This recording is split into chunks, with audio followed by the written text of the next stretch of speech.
Okay. Hi, guys. Hi, Jack. Hi, hello. I'm glad to be here. So I will admit more people as they show up. Obviously, it's the off season for the Orioles. You Right. guys get Uh-huh. an email soon about the SABR book on Baltimore baseball is coming out. Oh, neat. Okay. We'll have a launch here at Babe Ruth's birthplace right now Yeah. in November. And obviously this will be able for purchase either here or on Amazon or wherever you buy your books. Right. So we have one more talk month on Halloween, our Monday night Baltimore baseball babble. It's kind of a free for all. So since I have nothing else to report, our President Bruce is not present to make any other announcements. Jack, I made you a co-host, so if you have anything to share. Yes, I will. I will share my screen right now then. Okay. You can take it over from here. Okay, And sure thing. All righty. Everybody go on mute if you haven't already. Thank you. And let me enlarge this here. There we go. Okay, great, everybody. And thanks so much for having me here. And I appreciate being here. And I'm looking forward to talking about what I think is not only a fascinating baseball story about the 1932 Chicago Cubs and, of course, the famous called shot, but also a terrific tale of true crime intrigue, and topped off with dozens of contemporary photographs, including some that have never before been published. But let me start out with September 20th of 1932. The Cubs had just clinched the National League pennant with a record of 90 wins and 64 losses, and 4 games in front of the second place Pittsburgh Pirates. Now, the Chicago Daily Tribune was rather stunned by this achievement, by this accomplishment, as the Cubs had to deal with quite a few major setbacks that year. Early on, it was thought that there was little pitching besides Charlie Root and Pat Malone, and that's what some of these headlines refer to. But they also had Lon Warnke, who had been a rookie in 1931, but in 1932 he had a 2.38 ERA. And team president William Veeck was concerned the whole season about the outfield, as Hack Wilson, the mighty Hack Wilson, had been traded during the offseason. But then Johnny Moore stepped up, and he had 3.08 that year. The Tribune reported, quote, that never before was a team beset with more irritating experiences apart from the playing of baseball. And for example, there was the obvious bad blood between the team president William Veeck and the rather disagreeable manager Rogers Hornsby. And the Sporting News pointed out, as you can see here in this headline, that the Cubs season provided them with, as it says here, a succession of varied thrills. And number one on the list of both the Tribune and the Sporting News was the July 6th shooting of their star shortstop, Billy Jurges, by his spurned girlfriend. As the Sporting News puts it here, he was shot in an episode of unrequited love. So that's how we start out. Now, the sensational shooting of a popular baseball player by his former lover, Violet Popovich was her name, immediately captured the public's attention, and everyone wanted to know exactly what had happened in Billy's hotel room, room 509 of the Hotel Carlos on Sheffield Avenue, just a couple of blocks north of Wrigley Field. In just a few hours after reporters first heard the news, Chicago's Daily Illustrated Times was on the newsstands with a banner headline, as was the Chicago Daily News. And the Associated Press also carried the news across the country, reporting that, quote, a woman scorned took the life of Bill Jurges, star shortstop of the Chicago National Baseball League.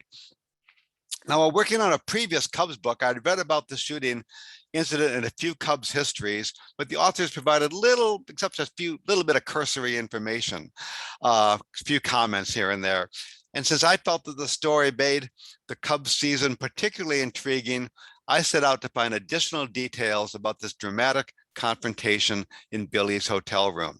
And information about Billy seemed readily available. But what about Violet's background? What about her childhood and her family? What did she do afterward? After all, the newspaper stopped reporting on all this.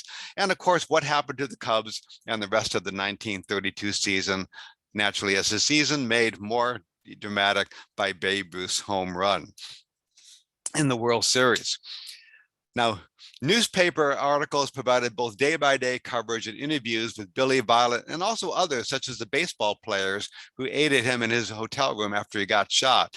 And some of these newspapers were available online, but most of them weren't. And so I went through a lot of newspapers, page by page by page on microfilm. I'm a retired librarian from the University of Mary Washington here in Fredericksburg, Virginia. And that's how I spent my time for about 8 years, going through microfilm, reels and reels of microfilm, page by page, gathering material. Chicago court records, as you can see here on the outside, were really important. Violet's father was involved in a long, drawn-out lawsuit, excuse me, a divorce in which 8-year-old Violet testified. I was also able to interview and correspond with Jurges and Popovich family members. Excuse me a minute. And they answered many questions as well. And that was really neat too, just interviewing like Billy Jurges' daughter, Billy Jurges' grandson. They were very, very helpful. And Violet Popovich's nephew. So today, I want to talk about just a few minutes. I want to talk about the shooting of Billy by his former girlfriend, her court hearing afterwards, and a few more details about Violet's life, including her early, rather unhappy years. I'll discuss the 1932 Chicago Cubs, profile Billy's life, sum it all up, and along the way, I'm going to give you some family photographs that are in my book, and many of which have never been published before. So, on July 1, 1932, the Cubs were in the first place. They were in first place in the National League and were in the thick of a tight pennant race. And a player who was contributing to the Cubs' success was 24-year-old shortstop Billy Jurges. Well, 21-year-old Violet Popovich, whose stage name, by the way, was Violet Valley, V-A-L-L-I, would put a stop to all this just a few days later. Billy and a few other Cubs players were staying at the Hotel Carlos. This is kind of a residential hotel just a couple of blocks north of Wrigley Field on Sheffield Avenue. And there it is right here. And on the morning of July 6, Billy was getting ready for a game with the Philadelphia Phillies. And the Cubs were now in third place, though, 3 games behind the Pirates. And at about 9:45, Violet Popovich called him from her room, 111, and said that she wanted to see him. He told her to come on up, and about 10:15, she knocked on his door, room 509, and this was his room right over here. They've been going out for about a year. Whoops, I didn't mean to show that. I'm sorry. They've been going out for about a year, but he had recently called things off, and they had a big, long argument at the time. And she wanted to talk about it, and so they ended up arguing some more in Billy's hotel room. Then she asked for a glass of water, and he left the room to get it. And this was a bad move on Billy's part, for as you can see, while he was getting the glass of water, she pulled a gun out of her purse. And according to the New York Times, he quote, made a wild lunge for the gun, and in the ensuing struggle, 3 shots were fired, or as they say in the novels, 3 shots rang out. And here they are. One shot entered his right side and bounced off a rib and exited his right shoulder. And that probably saved his life, according to the doctors. Otherwise, he, would have gone in, would have had internal injuries, hit a lung, and might have died. Another one hit him on his little finger of his left hand. Another one hit Violet on the base of her, on the base of her hand, I guess you might say it, and went up about 6 inches off her arm. Base of her thumb, I guess it was. As luck would have it, the Cubs team physician, John C. Davis, happened to be there in the hotel, and he treated both of them, and they were taken to a local hospital. Now, of course, Chicago's newspapers, as they say nowadays, this all went viral. They pounced on this. It was also somewhat sensational, and Violet was described in rather a flowing language. She was a quote, the dark-haired former chorus girl, the pretty gun-toter, the 21-year-old comely brunette, and the raven-tressed beauty. She stayed in the Illinois Masonic Hospital for a couple of days, and here she is leaving for the Bridewell Hospital, right next to the Cook County Jail. And she was booked on a charge of assault with intent to kill. And note that her left arm is bandaged right there. I have the original wire photo of this. In fact, I've got a lot of original wire photos in my collection here. In the meantime, the police searched her hotel room and they found these two photographs right here in her room. They also found a note addressed to her brother, Mark, in which she said, quote, "To me, life without Billy isn't worth living, but why should I leave this earth alone? I'm going to take Billy with me." She later said that the note was a result of too much gin, and she only wanted to kill herself to make Billy sorry for breaking up with her. And she said in an interview that when Billy was out of the room getting her a glass of water, quote, "I pulled out my revolver intending to kill myself. Bill saw me and grabbed the gun. We fought for it. We really fought for it. The gun kept exploding. I didn't want to hurt him." Sorry. Violet made the newspapers almost daily, particularly on July 15th, the day of her arraignment. And the Chicago American said that when she entered the courtroom with her attorneys, shown here, quote, "The crowd gasped at her radiant beauty." The Daily Illustrated Times wrote that she was, quote, "a symphony in red and white, with her red earrings, her red shoes, and her red striped trimmings on her white crepe dress, sports dress, exactly matching her shade of lipstick." This is my favorite photograph in the book, and a newspaper reporter found it in his files and gave the original negative to me. At that time, it had never been published before. He gave me the nice little brown envelope, you know, that those old time negatives, like 4x4 inches, it came with, that identified the two people. This is the only full shot of Violet at that time I've ever seen, and it's just marvelous. And those are two attorneys there. I did this talk for a Chicago SABR group, and one of them said that this the Herbert G.Immanhausen at that time was really a high-priced attorney, and he wondered who paid for her attorney costs. And I said I didn't really know. I had never really come across it. I know a parishioner paid her bail bonds costs, but I don't know who paid her attorney costs. But note her bandaged left arm there. Now the judge, it gets curiouser and curiouser, as they say. The judge, John Sbarbaro, he was a main judge in the city of Chicago. I think the courthouse there in Chicago today is named for him. He was not only an attorney and a judge, but he was also the ultimate political fixer, as some Al Capone biographers have pointed out. He ran a mortuary favored by Chicago's mobsters, who used his garage as a drop-off spot for bootleg liquor. In fact, he was also a Cubs fan, and he asked Billy beforehand, you know, "What do you want me to do, Billy?" He said, "I just want the whole thing dropped." You know, he wanted to go away. The judge wanted to go away. The Cubs wanted to go away. So did Billy. And that's what they did. Billy refused to press charges. The judge dismissed the case. This is my second favorite photograph in my book. I've got the original wire photo to this too. I just love this photograph. There's Violet in the front row looking at one of her attorneys. Billy's got his handkerchief to his face. He's not blowing his nose or anything. He's hiding his face from photographers, I read in a newspaper account. The crowded courtroom packed with observers. Violet's mother's in there someplace, as well as young women from Violet's Showgirl past. Now, this was July 15th. On July 22nd, Billy felt well enough to take the field in a game against the Pittsburgh Pirates. He played third base instead of shortstop, as he would have less stretching to do. And the Cubs lost 3-1, but as one newspaper reported, quote, "Billy Jurges, the celebrated revolver target, bowed himself back into his profession by socking a single to center." Now, after the whole thing was over, Violet told reporters that, "I owe it to myself to forget about all this and forget about Billy, and I'm just going to go home for a while." Well, that didn't really happen. Billy refused to sign a complaint, But Violet, she decided to capitalize on her newfound fame by signing a contract to perform as a singer under her stage name in a show called The Bear Cub Follies. And I don't mean B-E-A-R. She billed herself as the girl who shot for love.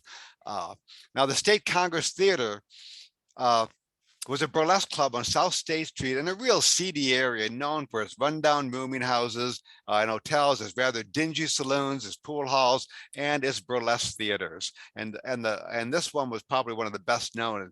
As you can see by the marquee there, they call themselves Chicago's greatest burlesque. Now, interestingly enough, on the same day, newspapers reported on Billy's return to the baseball field.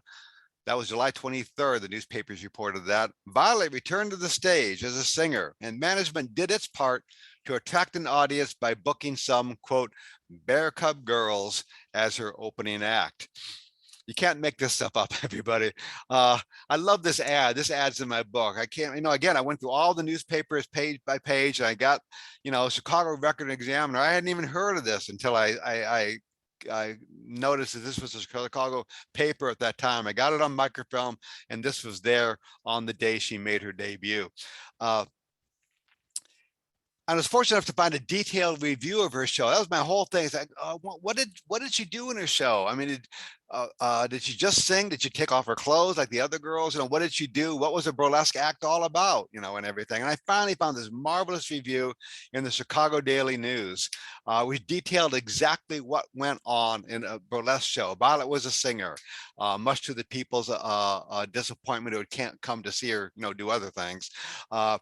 And the degree of nudity, I found out, depended on the applause each of the Bear Cub girls received from the audience. And the greater the applause, the more removal of their clothes.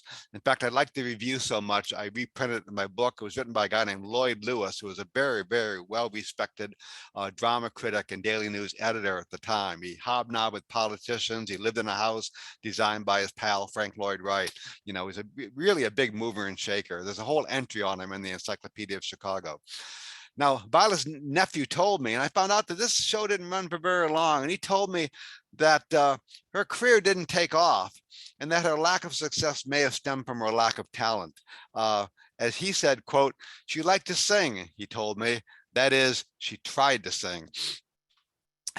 She was soon back on the stage, and in the 1930s, she was singing sentimental love songs at the Kitty Davis Cocktail Lounge. It was kind of a not so nice place. The police sort of busted it once in a while for having underage women work there and serving liquor to underage people too. She was also seeing a man named Fred Williams, shown here, who worked at the office of his father's hardware factory. They applied for a marriage license, though they never married. And by 1940, Violet and her mother had moved from Chicago and were living in Los Angeles. By the way, this is my favorite photograph of Violet here.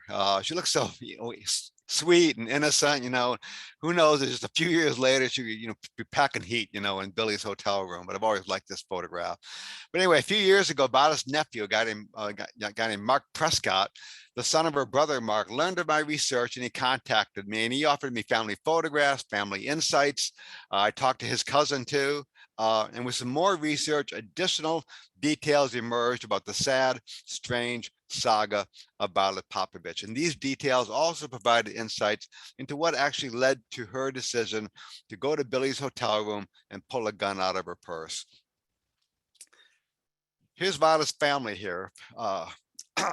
Mike Popovich was an Austrian immigrant who arrived at Ellis Island in 1907. He moved to Chicago.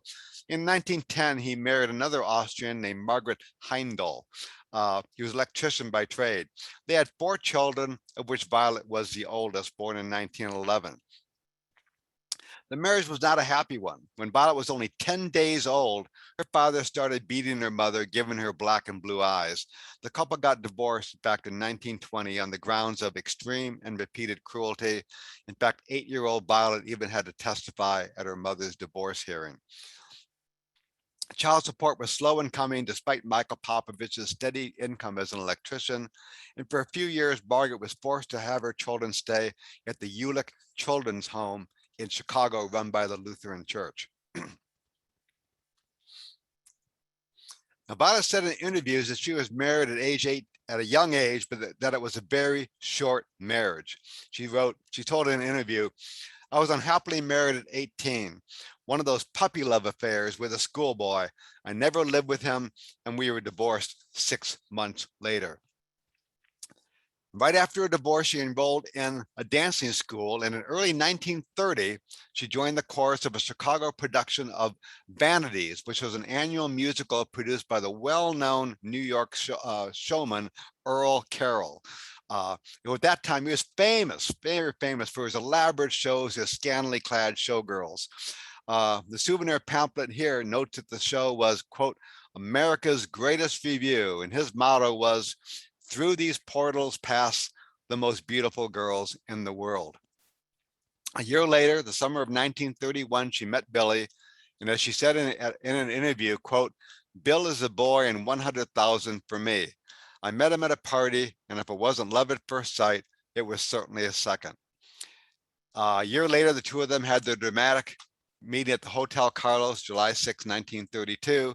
She sang in the burlesque show, she sang in nightclubs in Chicago. And as I said, she eventually moved to Los Angeles to be with her mother. That was about 1939, 1940.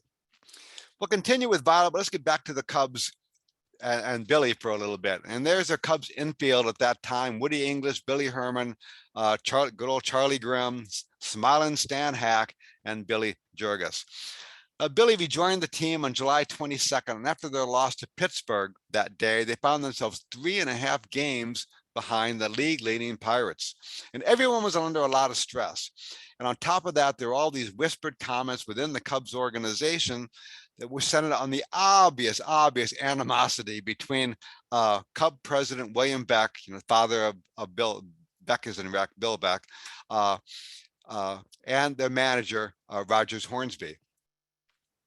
Beck believed that the Cubs were easily good enough to win the National League pennant, and he was really getting sick and tired of Hornsby's carping about the team and saying how lousy they were and all their shortcomings and this and that.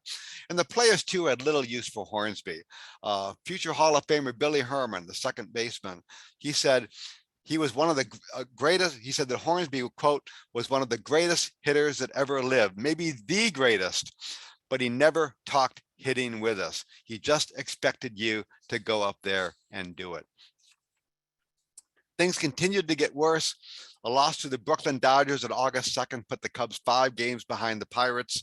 That evening, Beck fired Hornsby on August 2nd and appointed as manager the popular first baseman and team captain Charlie Grimm. And Grimm lived up to his nickname, Jolly Charlie, and the team flourished under his easygoing, even-tempered leadership style. He always referred to himself as a left-handed banjo player, and there is a dust jacket of his memoir right there. Now, the Cub president, William Beck, was really concerned about Billy's health. Right from the beginning, he was concerned about Billy and whether he'd get well enough. Moreover, there was also the loss of player-manager Rogers Hornsby after he got fired. And so therefore, Beck brought in Mark Koenig. I hope that's how you pronounce it. I've seen it Koenig and Koenig, so I hope that's how it's pronounced, to help out as shortstop. He used to play with the Yankees. He provided to be an excellent choice as he helped the Cubs clinch the National League pennant on September 20th. He batted .353 during his 33 games he played for the Cubs from August 14th to the end of the season, September 25th. That's 33 games. Some of the other players played about over 150, so that plays an important part here. Now, each team would get a share of the World Series gate receipts, and the players got to vote on how much each player got. And it had to be a unanimous vote to get the full amount. And 2 Cub players, Billy Herman and Billy Jurges, voted not to give Mark Koenig a full share as he had played in just the last part of the season, 33 games. Instead, they voted him a half share. Well, the New York Yankees, Koenig's former team, and Chicago's World Series opponents did not see it that way. And when the newspapers announced the whole breakdown of the World Series money, the Yankees, and Babe Ruth in particular, blasted the Cubs as cheapskates and penny pinchers. I hope we beat them 4 straight, Babe Ruth said scornfully in an interview. They gave Koenig a sour deal on his players cut. They're chiselers, and I tell them so. His famed Washington sports fighter Shirley Povich, by the way, who's the father of talk show host Maury Povich, wrote, quote, "The Cubs' stinginess fired the Yankees to new heights. And the Cubs were down 2-0 in the World Series when Game 3 was played in Chicago. In the 5th inning with the score tied 4-4, as you all know, Ruth was at the plate facing Charlie Root with the count at 2 balls and 2 strikes, and Babe Ruth raised 2 fingers of his right hand. Did he signal that that was only 2 strikes? Did he gesture contemptuously to the Cubs in the third base dugout or to pitcher Charlie Root? Or did he point to center field? Is that to signal that he was going to hit a home run? That is, did he call his shot? What persons saw depended on where they were sitting and the angle of the view. Even the home movies taken at that game were of little help. According to Robert Kramer in his Ruth biography. And by the way, Kennesaw Mountain Landis's nephew was a student of mine where I used to work. We got in a big argument one time because, his father was at that game with Kennesaw Mountain Landis. He said, I saw him and he did point and everything else. And, so we had a nice discussion about all that. But in any case, Babe Ruth did indeed hit a home run. And Lou Gehrig, I'm sorry, it wasn't his, I think it was his great, I'm sorry, it might have been my friend's great uncle. I'm not sure of the relationship, but yeah, Kennesaw Mountain's nephew was his father. Okay, my friend's father. In any case, Babe Ruth did hit a home run, and Lou Gehrig followed that with a home run of his own, and the thoroughly demoralized Cubs lost the World Series to the New York Yankees 4 games in a row, just as Babe Ruth had hoped, and the Cubs did not even win 1 game. Now, and I go into this a little bit in my book, and of course, entire books have been written about the call shot, of course, and everything. One just came out a couple of years ago. In fact, I wrote a blurb for the back of it called The Call Shot. And of course, whether or not Babe Ruth did indeed call his shot has been debated ever since October 1, 1932. And by the way, this is what I found interesting. Opinions about whether he did or did not point did not fall along partisan lines, because there are some the Bruce's main heckler was pitcher Guy Bush sitting on the sidelines. He called Bush every name in the book, and he protested till his dying day that of course he pointed. I saw him point to the center field. Some Cubs said he did, and I had Yankees, though, who said just as emphatically that he did not, including the manager, Joe McCarthy said he didn't. Frankie Crosetti said he did not. Some of the Yankees players said, well, we knew from the very beginning that we knew it was a good story. And we just all said, pledged to keep secret and not spill the beans or anything. Other Yankee players said, of course he pointed and everything. So anyway, reporters picked up on this after Joe Williams of the New York World Telegram said that Ruth calls his shot in his article on the game. Of course, according to the hard-nosed Charlie Root, and by gosh, he really was hard-nosed, he said that if Ruth had tried to show him up by signaling where he was going to hit the baseball, quote, anybody who knows me knows that Ruth would have ended up on his ass, unquote. But of course, he says that later on, but that would have put Ruth on base with Lou Gehrig coming up. I don't know whether he really would have done that. Charlie Root, by the way, brooked no interference on this topic. He was offered a large sum of money to play himself in the movie The Babe Ruth Story, and he refused, saying, quote, not if you're going to show him pointing. And I love this story. During a Root family outing one day, everyone was playing a game of wiffle ball, and Charlie Root, of course, was pitching, and Charlie Jr.'s wife made the mistake of taking a plastic wiffle ball bat and pointing to center field. Wrong move. Bam, he threw the wiffle ball and nailed her right on the neck, knocking her to the ground. The subject rankled him his entire life, as he told his daughter a couple days before his death, quote, I gave my whole life to baseball, and I'll be remembered for something that never happened. Of course, my point is, and the point of a lot of other people, I talked about this to Tim Wiles at the Hall of Fame, does it really matter? Robert Kramer in his Ruth biography says the same thing, whatever happened, only Babe Ruth in his extraordinary power, in his charismatic presence, could have transformed a few minutes of baseball into American legend. And Charlie Grimm said the same thing a month or so after this in an article in the Sporting News. He said, a great guy hit that homer, the greatest slugger of all time. I also discussed the rest of Billy's career in my book, including his rather disastrous 1959 and 1960 seasons as manager of the Boston Red Sox. When you become a manager, Billy said later in an interview, you have to have a team that is coming up. All my players on the Red Sox were finishing up their careers, and there was not much I could do there. Jurges did his best, but he was let go in June 1960 with a disappointing major league managerial record of a 59-63, a winning percentage of just .484.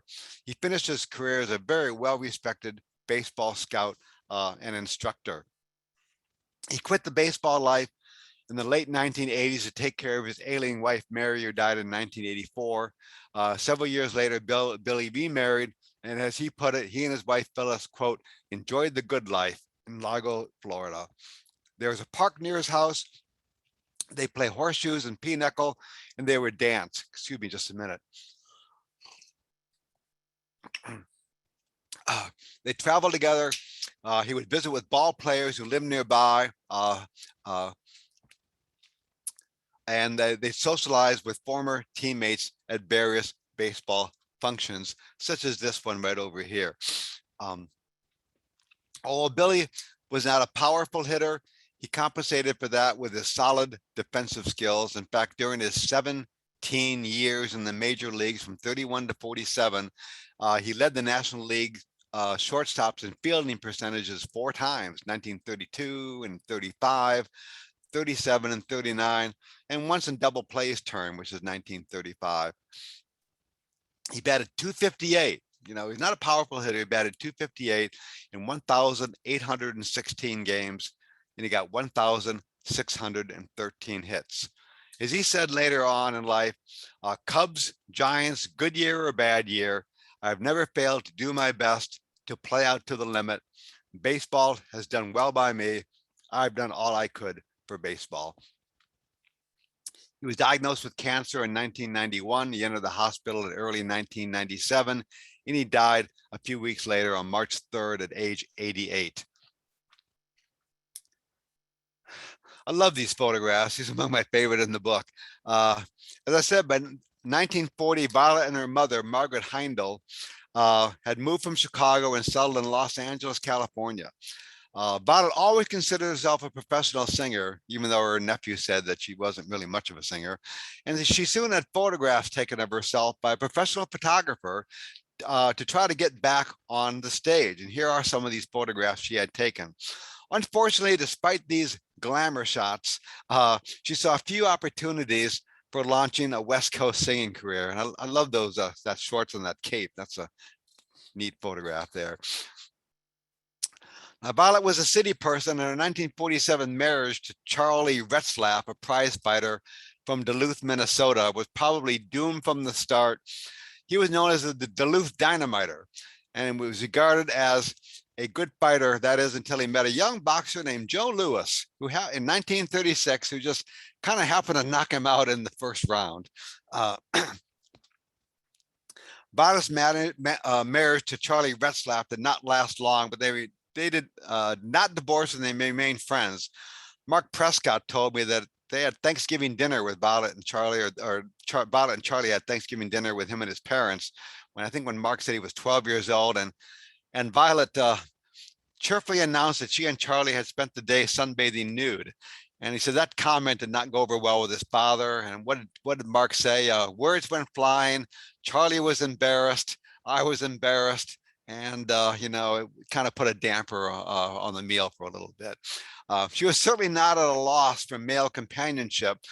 Movie star John Wayne once tried to pick her up at a nightclub, well, not a nightclub, but like a little restaurant, I guess, near where she worked, at a film studio Violet worked. He took her back home.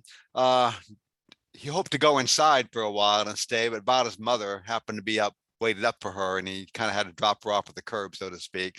She dated Leo DeRocher in the 1930s, and Mark told me she dated Al Lopez in the 1960s. So what other person can say that she went out with two Hall of Famers who are managers of the Cubs and the White Sox, admittedly at different times. In fact, Mark said he was at the stands when Al Lopez came to the stands with an autographed ball for him sometime in the 60s. Violet spent her final years at a nursing home. She did not have much money, but she regaled both the staff and the fellow residents with stories of her showgirl past. Had much of an upbeat attitude, cheerful spirits. She died on February 25, 2000, was buried in Los Angeles's Forest Lawn Memorial Park in Hollywood Hills. She died at age 88, just the same age as Billy. Wrapping things up here, I discussed in my book that, like Violet, the Hotel Carlos had its share of tough times. It was nice looking in the early 30s. I think it was brand new in about 1930, 31. But see, note the trim here, it's all falling apart, and the blinds are askew over here, and it looks like there's some paint and a cracked column over here. It gradually fell into disrepair. So a real estate company bought it, and they completely remodeled it a few years ago, calling it the 3834 North Sheffield, and its webpage calls it a once hip apartment hotel for Cubs players, and now offers studio apartments at a pretty reasonable price, by the way, to upscale professionals. And Billy's room is still there. Right over there is where Billy's room is. Just one more thing. You probably thought of this already.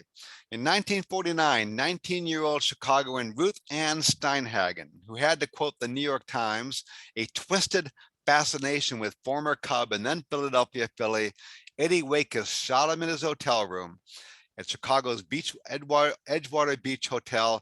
Ironically, Wakus and Jurges had played together for 2 years, and Wakus had hit a double in Billy's last game on September 9th, 1947. I wonder if Billy and Eddie ever compared notes. Now, author Bernard Malum had never mentioned where he got his source material, but it seems likely that one or both of the shootings inspired him to include a passage in his 1952 novel, The Natural, in which a woman shoots ball player Roy Hobbs. And The Natural and that scene continue to live on today, thanks to the 1984 hit motion picture starring Robert Redford as Hobbs. By the way, Ruth Steinhagen died in 2012, but her death went unnoticed for about at least 2 weeks before reporters caught on. And I've researched that shooting too. I've got all sorts of wire photos on that.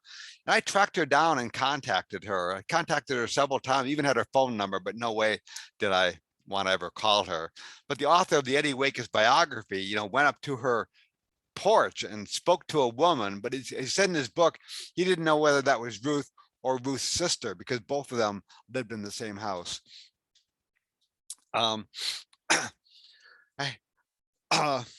Here's my book with a foreword by Tim Wiles, a former research director at the Hall of Fame.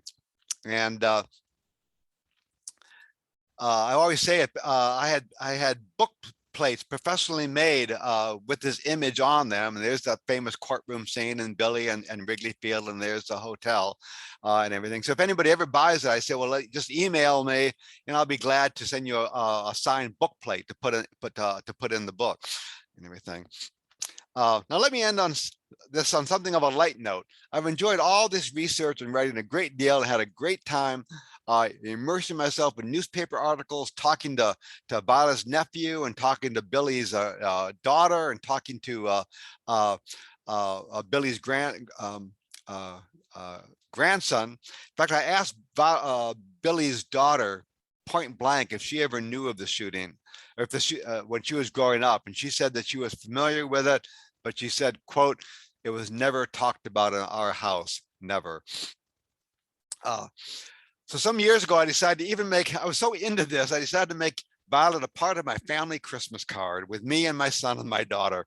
So here you go. Note the bandage on on Violet's arm. On it, it says, "Violet, I hope you feel better soon. Go Cubs, Jack." Yeah, thank you all very much.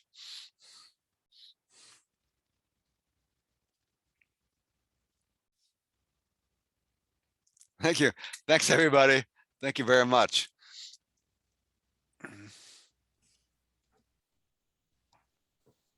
Guys, open up for questions. Either put them in the chat or ask Jack directly.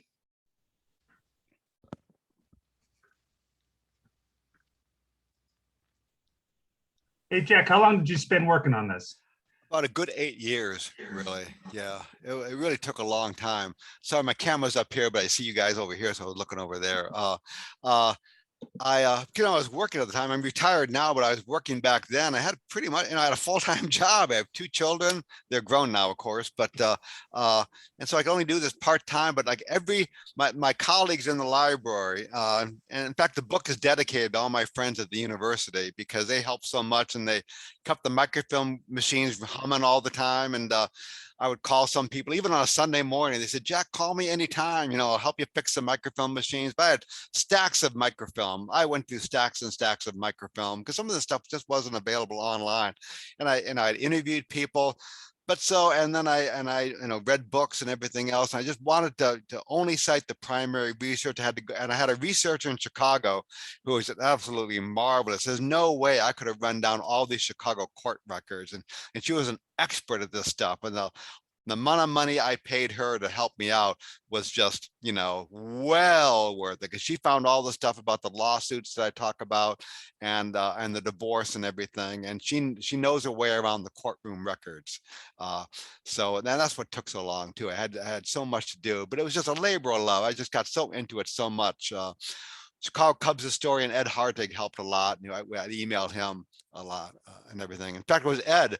I said, "I'm going to make Violet part of my Christmas card, Ed." And he said, "Jack, take a break, go out, take a drive. You've been into this too long." He was laughing, of course, when he said it.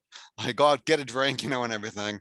But it was really a lot of fun, everybody. And as you can see, it's a great story. I said, it's got sex, it's got burlesque, it's got he had and Bales bail bondsman stole her love letters and tried to blackmail Billy, and also Kai Kyler, with whom she was also dating, who was married, by the way, too, and everybody tried to blackmail him. I mean, you just can't make this stuff up. And I said, it has all this stuff. And oh yeah, and also has baseball. I said, no, what else is there? And everything. It was just a great, great time. And I love talking about it, as you guys can tell. You all can tell. Mm-hmm. Actually, I have two questions. One I had put in the chat. The picture on the Tribune shows a number 3 right-handed batter. And I thought at first it might be reversed, but the catcher's glove is on the right hand. So, oh, really?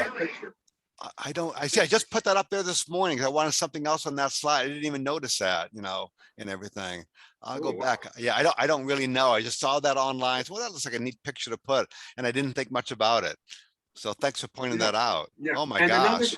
Another thing, I wonder, did the Yankees give Mark Koenig any share of their World Series money? That's a good question. Well, I think they had let him go before that, and he played for some. Yeah, they called him up from the minor. The Cubs called him up from the minor leagues at that time, or the Pacific. I think it was the Pacific Coast League. I think they had called him up. Oh, so he didn't play with the Yankees at all that year, then? That year, no. Oh, okay. Yeah. I mentioned that in my book when he played, but I'm pretty sure it wasn't that year. But off the top of my head, I don't remember. That's a great question. I got to look into that, Jeff. Thank you for asking that. And thanks for the other thing about the clipping of the article. I had never thought of that. And the number 3 looks like it may have been added later. It doesn't. I'm not sure if it's actually part of the picture. Oh my gosh! It looks like there's a 3 on his back. But it does. Yeah. Well, I got to change that then. In fact, I just added that a couple hours ago. I got to change that. Thank you very much for catching that. Maybe that picture isn't even Ruth, and they put the 3 on later.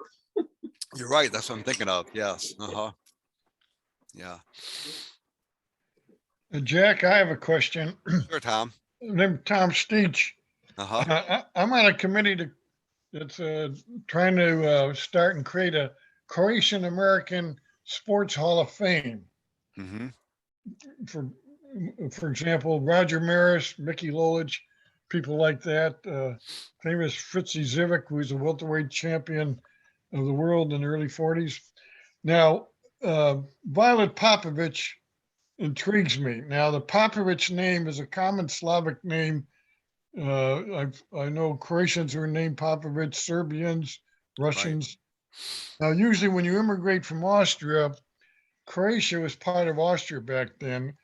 So I'm thinking this person probably, her father was probably of Croatian descent, because if he was Serbian, Serbia was a separate country. And if anybody immigrated to America back then, would probably be listed as Serbia on their immigration or on the Ellis Island stuff. Did you get any research into the background of the family? Oh, as a matter of fact, I researched the heck out of that, Tom, and I've got Ellis Island records and I've got all sorts of things. I don't know it off the top of my head, but I have one record that says exactly the city where he came from. I don't know where it is, because Austria was kind of changing at that time too, and I tried to track. I Googled it and I asked a professional geographer, where is this city from, and it's someplace in Austria, but I really couldn't pinpoint it. I'd be happy to look into it again and email you and everything, and I can even scan the document. But I just couldn't pinpoint where in Austria it was, and so in my book I just said he was from Austria, and I without even giving the name of the city. What year was it that the father immigrated? 1907. Okay. Austria, I think, was part of the Congress of Berlin, and somewhere got possession of Bosnia. Now, Bosnia, there's a lot of Serbs, some Croatians in Bosnia, and that's where Archduke Franz Ferdinand got assassinated in 1914 to start the World War I. So, but if the father immigrated before Austria took over Bosnia, then it's probably more likely that he was Croatian and not Serbian. But anyhow, for me, this is something I would probably like to research more. So whatever information you have, I'd appreciate if you could email it to me. Yeah, could you send me your email address, Tom? I'm at jbales@umw.edu, and I can scan even the documents and send them to you. Okay. I have no proprietary, claim on anything. I'm always glad to help people out. That would be very helpful to me. Thank you. Yeah. I got lots of stuff. I got a whole folder on things like that. Okay.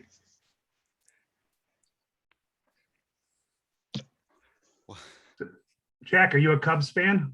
Yes, I am. Yes. I was kind of dismayed after this series here. I grew up in Aurora, Illinois, outside Chicago. Okay. And everything. Yeah. I did a book for McFarland on the early Cubs from, before that. It's called Before They Were the Cubs. That's where I talk about the White Stockings and the team back then and everything. I love researching and writing, and and I love to be kept busy and try to keep active in things. I'm involved in the SABR's 19th century committee too. I know a lot of people in that committee. Yeah. My first SABR convention was the one in Chicago in 2015. Yeah. Yeah. That was good introduction. Yes. A guy named Stuart Shea did a book on Wrigley Field. I know he did a lot of that convention. We've corresponded, but I've never met him. I hope to go to Baltimore next year. You guys will probably be in Baltimore next year. Oh yeah. Well, I live 8 blocks from the hotel, so I have no excuse. Oh, great. Yeah. Yeah. Yeah. You guys, anybody else have questions for Jack? Jack, you're down in Fredericksburg, right? Fredericksburg, Virginia. Yeah. I thoroughly enjoyed this, you guys. It's so nice of you to have me. I had so much fun. I have so much fun doing this. Yeah, well, join for our future chats. I will. I'm on your list now, so I will do that. Yeah, we have some great speakers coming up, and including next month we have Clayton Truder talking about his Atlanta book Loserville, and then we have Jeff Arnold, who's a Masson broadcaster. He's next month, and then we have the Orioles public address announcer in December. So. Okay. Wow. You guys keep pretty busy then. Well, we're not. Our chapter's only, a little over 6 years old, but we've done pretty well, and we have a lot of lot of active members who live not just in the Baltimore area, but down towards DC and up into Pennsylvania. So Yeah, that's good.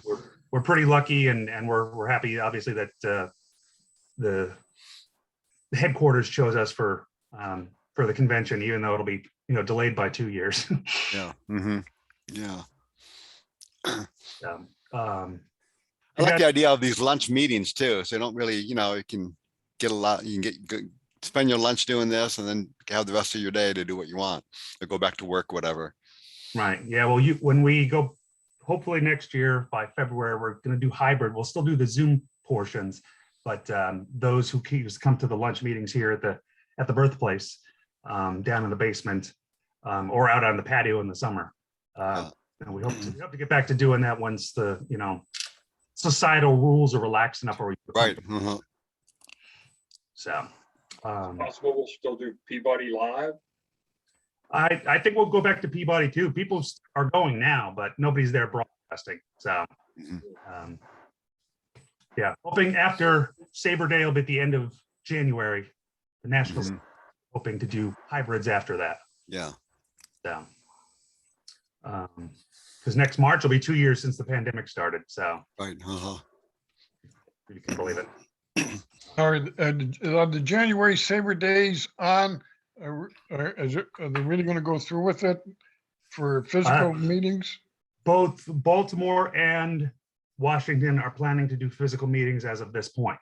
I'm not sure which weekend is which. I'm letting Bruce handle that.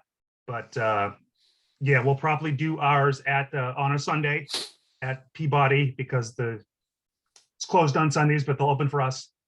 And Washington, Bob David chapter will do theirs either in the city or in Arlington, like they've done in the past. Yeah, the hotel they used to meet at Key Bridge, it was torn down, the Holiday Inn. Yeah. So I know they're looking for a new location and somewhere where, because they always attract over 100 people, or at least in the past did. So Right.